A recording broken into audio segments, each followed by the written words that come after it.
नमस्कार। चलिए आज एक ऐसी कहानी सुनते हैं जो किस्मत, चतुराई और न्याय के बारे में है। ये कहानी है बिरजू नाम के एक लड़के की और ये दिखाती है कि कैसे कभी-कभी सिर्फ एक रात किसी के भाग्य को पूरी तरह से पलट सकती है। तो कहानी में आगे बढ़ने से पहले एक सवाल, एक बहुत बड़ा सवाल। क्या किसी की जिंदगी सच में इतनी जल्दी बस एक रात में बदल सकती है? बिरजू की कहानी इसी सवाल का जवाब देने की कोशिश करती है। तो चलिए देखते हैं कि आखिर उसके साथ हुआ क्या। तो कहानी की शुरुआत होती है बिरजू के नरक जैसे जीवन से। हम हैं शिवपुर गांव में, जहां हमारा हीरो बिरजू एक बहुत ही क्रूर सेठ प्रताप सिंह के यहाँ गुलामी कर रहा था। उसकी जिंदगी किसी जेल से कम नहीं थी, हर दिन सिर्फ जुल्म और दुख से भरा हुआ था। जरा सोचिए, बिरजू की जिंदगी कैसी रही होगी। वो दिन भर घर और खेतों में जानवरों की तरह खट्टा और बदले में उसे पूरे दिन में सिर्फ एक बार खाना मिलता था। कोई छोटी मोटी गलती हो जाए तो उसे बेरहमी से पीटा जाता। कमाई का तो सवाल ही नहीं था, और तो और रात को भी उसे सेठ के पैर दबाने के बाद ही सोने को मिलता था। वो इस जिंदगी से बाहर निकलना चाहता था, भागना चाहता था। और जाहिर है एक दिन तो ऐसा आना ही था जब सब्र का बांध टूट गया। उसने मन में ठान लिया कि इस गुलामी में घुट घुट कर मरने से तो अच्छा है कि यहाँ से भाग ही जाऊं। और बस इसी एक सोच के साथ एक अंधेरी रात में बिरजू अपनी किस्मत को एक मौका देने के लिए वहां से भाग निकला। अब यहाँ से कहानी में आता है एक बहुत ही मजेदार मोड़।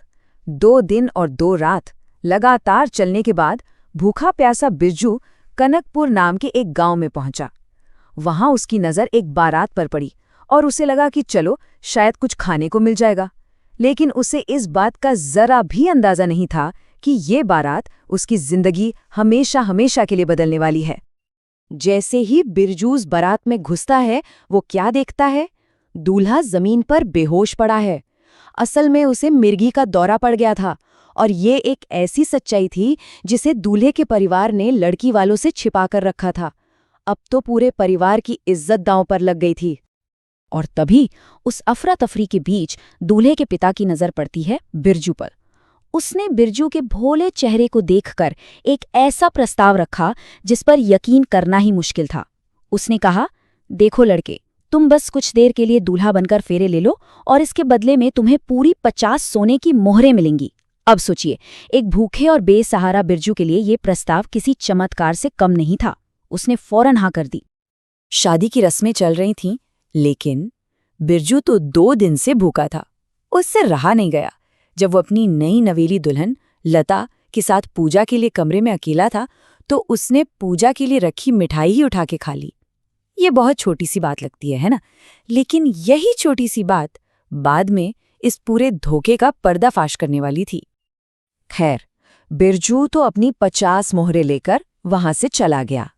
लेकिन सवाल तो ये है कि जब अगले दिन असली दूल्हा विदाई के लिए आया, तब क्या हुआ होगा? लता ने उसे कैसे पहचाना होगा कि ये वो लड़का नहीं है जिसके साथ उसने 7 फेरे लिए थे? तो यहां से बिरजू की जिंदगी का दूसरा अध्याय शुरू होता है, उसका काया पलट। 50 मोहरें जेब में थीं, लेकिन बिरजू को अभी भी एक दिशा चाहिए थी, और वो दिशा उसे मिली जंगल में, एक साधु के रूप में। साधु ने बिरजू की पूरी कहानी सुनी और उसे अपने साथ अपनी कुटिया में रख लिया। साधु ने बिरजू को कई तरह की खास जड़ी बूटियां खिलानी शुरू की, और धीरे धीरे उन जड़ी बूटियों ने अपना असर दिखाना शुरू कर दिया। बिरजू का दिमाग पहले से कई ज्यादा तेज और शरीर मजबूत और ताकतवर बन गया। मतलब जो बदलाव आया वो जबरदस्त था। बिरजू अब पूरी तरह से बदल चुका था। जो लड़का पहले भोला भाला, कमजोर और डरा सहमा रहता था, वो अब चतुर, चालाक, बलशाली और आत्मविश्वास से भरा एक नया इंसान बन गया था। ये इस बात का सबूत है कि सही मार्गदर्शन मिले तो कोई भी अपनी कमजोरियों से पार पा सकता है। और फिर एक दिन साधु ने बिरजू को एक ऐसी बात बताई जिसने सब कुछ बदल दिया। उन्होंने बताया कि लता ने उस धोखेबाज दूल्हे से शादी कभी नहीं की। जैसे ही सच सामने आया, बारात वापस भेज दी गई थी, और लता वो तब से बिरजू का ही इंतजार कर रही थी। और इतना ही नहीं, वो अब एक बहुत बड़ी मुसीबत में भी थी। अब कहानी में एक नया विलेन आ गया था। साधु ने बताया कि एक दूसरे लालची सेठ ने लता के पिता को धोखा देकर उनका घर और जमीन सब कुछ हड़प लिया है, जिससे पूरा परिवार सड़क पर आ गया है। ये सुनते ही बिरजू के अंदर का हीरो जाग उठा। अब उसका मकसद सिर्फ लता को वापस पाना नहीं था, बल्कि उसके परिवार को न्याय दिलाना भी था। नए आत्मविश्वास से भरे बिरजू ने कहा, उस झूठे सेठ को मैं खुद ही संभाल लूंगा। ये अब पुराना डरा हुआ बिरजू नहीं था, ये एक नया बिरजू था जो अपनी बुद्धि और ताकत दोनों का इस्तेमाल करना बहुत अच्छे से जानता था। तो इसके लिए उसने कमाल की योजना बनाई। देखिए कैसे। पहला कदम, वो एक अमीर मुसाफिर बनकर सेठ के घर पहुंचा। दूसरा, उसने रात भर रुकने के लिए 10 सोने की मोहरें देने की पेशकश की ताकि सेठ को यकीन हो जाए। तीसरा, उसने सोने की 5 थैलियों की एक झूठी कहानी सुनाई। चौथा, उसने सेठ और सेठानी को उस सोने के लालच में फंसाया।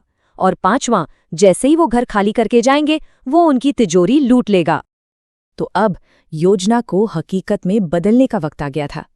ये सिर्फ एक चोरी नहीं होने वाली थी, बल्कि ये थी लालच पर चतुराई की जीत और अन्याय के खिलाफ न्याय की एक बड़ी लड़ाई। और हुआ भी बिल्कुल वैसा ही जैसा बिरजू ने सोचा था। जैसे ही बिरजू ने सोने की थैलियां नदी में फेंकने का नाटक किया, सेठ और सेठानी लालच में इतने अंधे हो गए कि बिना कुछ सोचे समझे नदी की तरफ भागे। उन्होंने अपना घर और अपनी तिजोरी सब कुछ भगवान भरोसे छोड़ दिया। और बस बिरजू को जो मौका चाहिए था वो मिल गया। उसने सेठ की तिजोरी से सारा सोना चांदी निकाल लिया, लेकिन सबसे जरूरी काम जो उसने किया वो था लता के परिवार के घर और जमीन के असली कागजात वापस हासिल करना। और फिर इससे पहले कि कोई कुछ समझ पाता, वो रातों रात वहां से गायब हो गया। बिरजू ने वो कागजात लता के परिवार को लौटाए, समझिए कि उनकी खोई हुई इज्जत और घर सब वापस दिला दिया। इसके बाद बिरजू और लता ने एक साथ मिलकर एक नई खुशहाल जिंदगी शुरू करने का फैसला किया और वो उस जगह से बहुत दूर चले गए। तो बिरजू की किस्मत एक रात में बदली, ये सच है, लेकिन उस किस्मत को संवारने और उसे सही दिशा देने के लिए उसे अपनी बुद्धि और हिम्मत दोनों का इस्तेमाल करना पड़ा। तो ये कहानी हमें सोचने पर मजबूर करती है कि क्या किस्मत सिर्फ एक मौका है या ये हमारे फैसलों और हमारे कर्मों का नतीजा है। इस कहानी से सबसे बड़ी सीख क्या मिलती है, ये जवाब अब आपको सोचना है।